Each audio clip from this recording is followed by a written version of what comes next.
The following has been paid for by the Penn's World Order.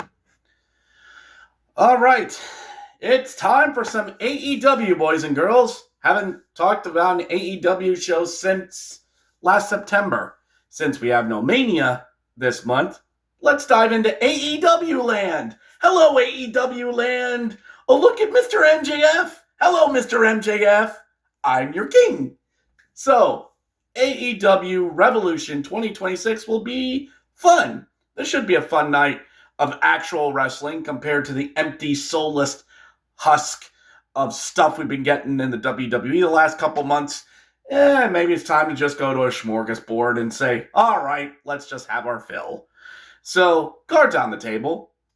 Like I said, I don't watch AEW that much. I go off of vibes in these predictions, but this show looks like it should be good, as it will be taking place at Crypto.com Arena in Los Angeles, home of the Kings and the Los Angeles Lakers. I nearly said LA Knight. Jesus. So this is one of the big four of AEW shows. And the next big one will be Double or Nothing, taking place at Louis Armstrong Stadium out there in Queens, where the U.S. Open is held. Like and subscribe to the channel. There will be more wrestling content next month as we head toward Mania, and the wrestling stuff will pick up in the summer once hockey is done. So let's get into this. This isn't alcohol. It's liquid death, which will be very interesting considering the show. 13 matches on the board, two or three on the pre-show. Cheers. Let's get into it. On the pre-show, we'll see Ricochet take on a 20-man blackjack battle royale for the AEW National Championship. What is a National Championship? Shut up. It's one of AEW's 10-plus belts. I'll take Ricochet to hold on to it, and he'll go on to do his next interview and bash the WWE. Up next is Willow Nightingale versus Lena Cross for the TBS Championship. I'm going to take Willow Nightingale in this. I think I heard she won about a month or two ago. No reason to take the belt on her. Build that up toward Double or Nothing. By the way, AEW's next show is AEW Dynasty, a week before WrestleMania. That'll take place in Vancouver, British Columbia, Canada, home of the Canucks. So the third match on the board, actually they don't have it as a pre-show, but let's go to the main card. We'll get the non-title matches out of the way. Big Boom AJ versus to be announced. I don't care. I don't care about Big Boom AJ or the Costco Boys. Nice that they do it, but I don't care. Because I'm 40. I'm 41. I don't care. I don't have an Instagram or TikTok. Up next, let's go try and find, the trios match of Darby Allin, Orange Cassidy, and Roderick Strong taking on the dogs of David Finlay, Clark Connors, and Gabe Kidd. David Finlay, the newest toy signed by Tony Khan. Everybody thought he was going to join his dad in WWE and NXT, but nope, the dogs went to AEW, and it's such a great signing for AEW. Oh, they got one from WWE. Anyway, I think since the dogs debuted, you give them a win here. Malfunction at the junction for the babyface trios team. Darby, Orange, they don't lose anything by losing this match, and it gives the dogs a good trios win to kick off. Now watch, they'll win the trios title at Double or Nothing. Give me the dogs in this one. Up next, a singles match. Timeless Tony Storm, darling, taking on Marina Shafir, and everyone is banned from this. No Death Riders, no Tony's Toys, no nothing. Nothing. That sounded way horrible than what I wanted it to be. But yes, straight one-on-one match between Timeless Tony Storm and Marina Shafir. This should be fun. It should be bloody. I'll agree with Wrestle Talk. This feels like it should be a hardcore match between these two. Maybe we get that down the line. These two have been feuding throughout the winter. I think Tony Storm wins this, and maybe she gets back on track to get the women's AEW championship. I think she's been away from the title scene for a good long while. Or maybe hold off till Wembley and All In July, which I will be covering that one.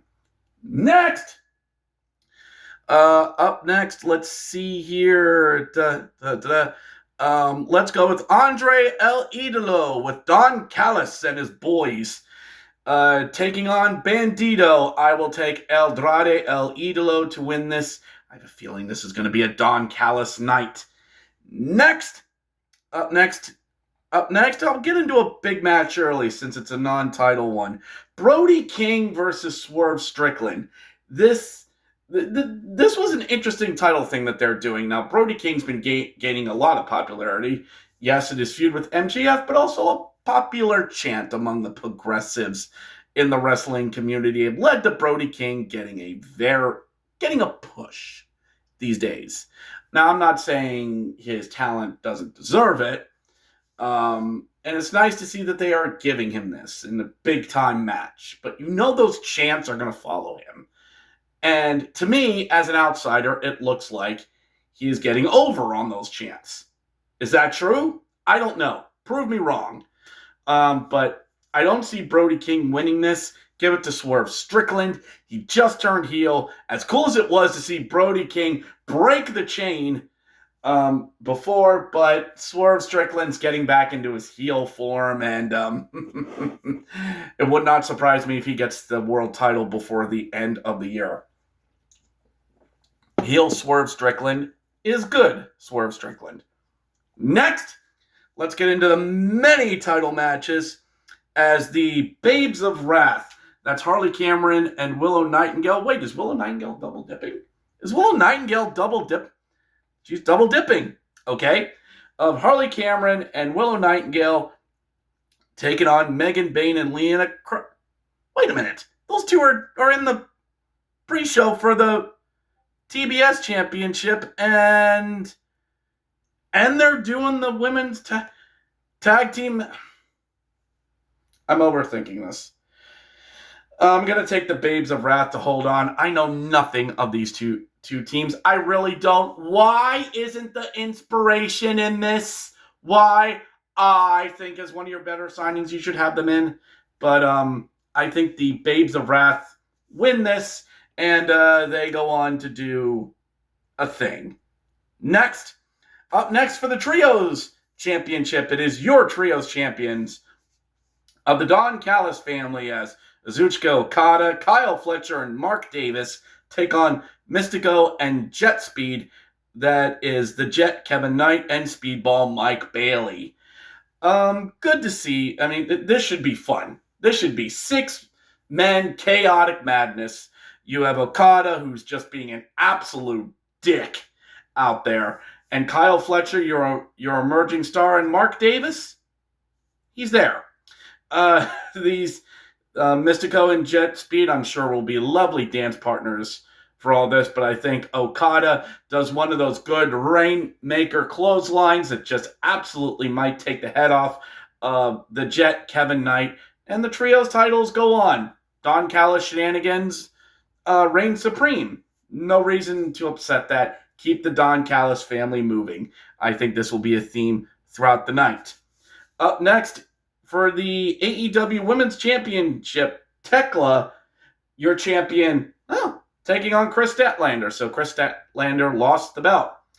I know nothing of this women's division. I will be completely honest.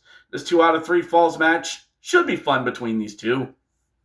I know nothing about Tekla. I really don't, but sure, give these women 25 minutes and have them beat the tar out of each other in a 2 out of 3 falls match. Just go out there, you crazy kids. Go out there. Have fun. You crazy kids, you. I'll take Tekla. I'll just flip a coin. Wouldn't be surprised if Chris Statlander maybe gets the belt back here and they have a rematch at Double or Nothing. But keep that belt warm, ladies, because methinks either Monet or Toni Storm's going to come for that belt really soon. Especially heading into the summer. Up next, I forgot, is Jon Moxley versus Konosuke Takada. I messed that up. Anyway, you know who I mean. Takes on Jon Moxley. No time limit for the AEW Continental Championship. What is the Continental Championship? Shut up. Don't ask questions. I think Mox wins this. They're throwing in a no time limit thing just because it's AEW and they love their long matches. I think Kinosuke and Mox are just going to beat the tar out of each other, and it's going to be great. I think there's Don Callis shenanigans, and I think Okada comes out and Rainmakers Kinosuke Takeshita on accident, and Moxley wins, and Okada goes, "Oh no, I hit him. Oh no. I'm so saddened by these affairs. Let me just take my 2 title belts and just walk right off. I am so disturbed by this. God, I can't wait for their inevitable match to actually happen." And it will. So Jon Moxley wins. Although, wouldn't it be cool if Kinosuke won and he went to Okada and say, "I have a belt."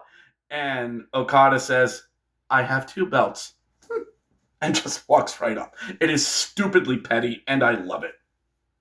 Next is FTR, Cash Wheeler, and Dax Harwood with Stokely taking on the Young Bucks, Matt and Nick Jackson, who are babyfaces now. Sure, as the Elite appear to be having their 8th reunion tour in like AEW's existence. So, no Kenny Omega here, just FTR versus the Young Bucks. These two have had history together. This will be their 5th match against each other. And yeah, these two are going to have a great half an hour match, and I'm going to see X highlights of these two all throughout the night and people retweeting this like crazy. They're going to be great. FTR is a great heel tag team. The Young Bucks are springy, flippy lads who know how to get the crowd going. This will be fun. I think FTR wins. They go for a little bit of a beatdown at the end, and here comes Cope and Christian, and that sets up FTR versus CNC feud over the summer. Although maybe Cope and Edge and Christian win the titles at Dynasty, considering it's in Vancouver. I know it's not Toronto, but it's in Canada. It counts. So FTR wins, and Stokely runs away from Beth Phoenix. Next, and it's main event o'clock, everyone, as MJF takes on Adam Hangman Page for the big gold belt in AEW. Last chance Texas death match. And if Page loses, he cannot challenge for the AEW world title ever again. I like the wording in that title, though I would have preferred that if was said in there instead, he cannot challenge again as long as MJF is champion. Now, I know it's wrestling. It's wrestling. You can event at anything to get around this. So, by the stipulation should dictate that Hangman Page wins.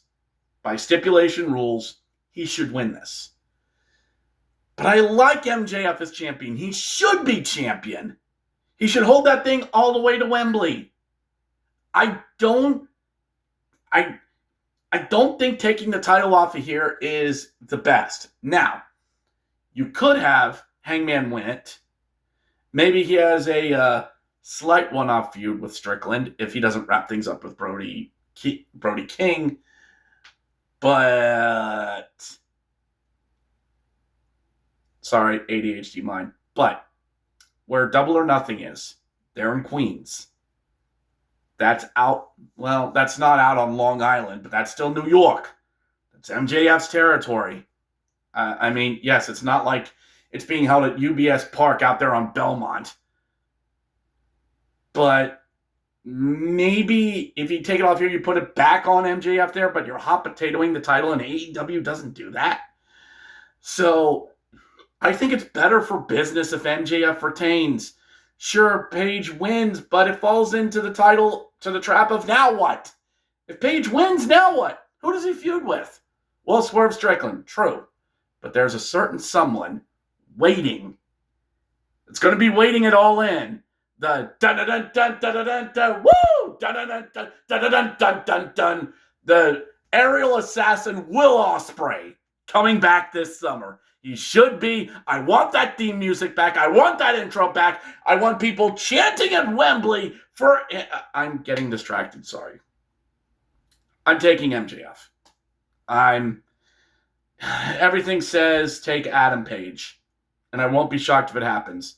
So in wrestling, if everything says take Adam Hangman Page, and this stinks, this situation stinks, I'm running away from the smell. I am running away from it, or run to the smell. Give me MJF. He holds on and beats the lovable prick we all know. So that is it for my predictions for AEW Revolution. I will be back on Tuesday to give my recap of Revolution. And then after that, it's on to WrestleMania for better or for worse. Yay. But until then, I'm your wrestling hack, and we'll catch you next time. And above all else, just enjoy the damn wrestling, people. Don't worry about social media. Enjoy your damn wrestling.